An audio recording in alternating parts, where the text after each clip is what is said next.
Well, I think you should read everything you can.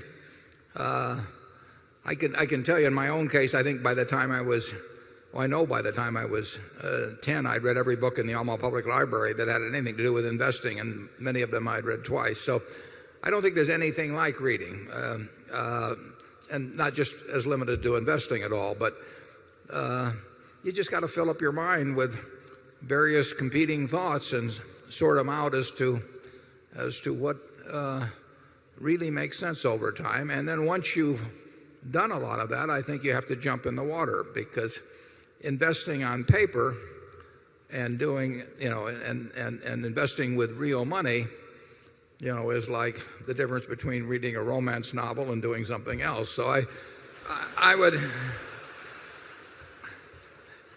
there is nothing like actually having a little experience in investing, and you soon find out whether you like it. If you like it, if it turns you on, you're probably going to do well on it.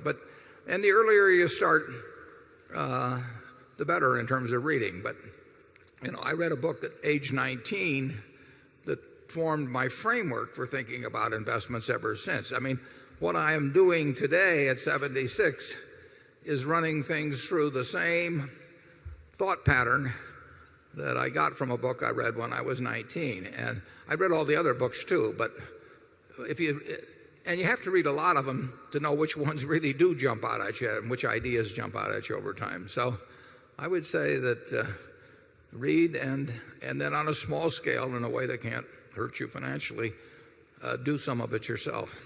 Charlie?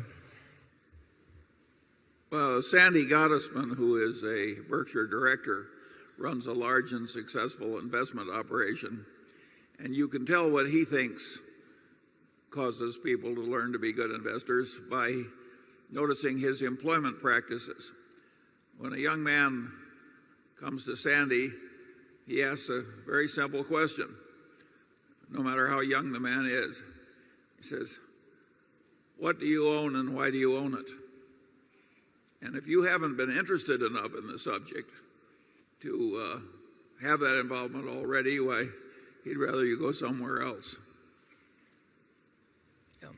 It's that whole idea that you own a business, is vital to the investment process. I mean, if you were going to buy a farm, you'd say, I'm buying this 160-acre farm because I expect that the farm will produce 120 bushels an acre of corn, or 45 bushels an acre of soybeans, and I can buy the fertilizer. You go through the whole process.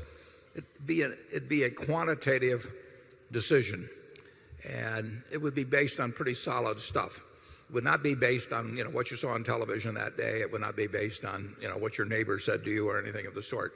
It's the same thing with stocks. I used to always recommend to my students that they take a yellow pad like this, and if they're buying 100 shares of General Motors at 30, and General Motors has whatever it has out, 600 million shares or a little less, that they say, I'm going to buy the General Motors company for $18 billion, and here's why.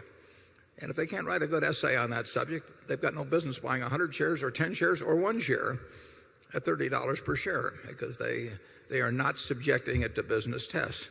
And to get in the habit of thinking that way, Sandy would have followed it up with the questions based on how you answered the first two questions that made you defend exactly why you thought that business was cheap at the price at which you were buying it.